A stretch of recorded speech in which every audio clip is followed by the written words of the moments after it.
Ağır gələr ürəyimdə ağrım mənim. Məscidləri uçurdular, dikəldi qara kilsələr. O torpağın kökü üstə yaradı, yara kilsələr. Oyağı bir niskil görərlər, qəlbimi yara bilsələr.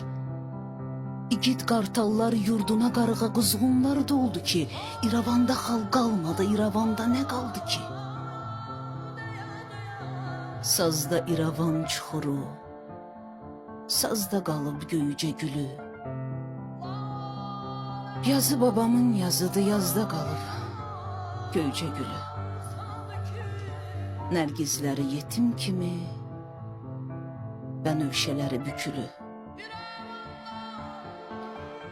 Torpaq, torpaq deyə lalə bağrım xal saldı ki,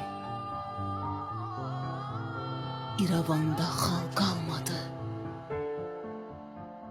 İrəvanda nə qaldı ki?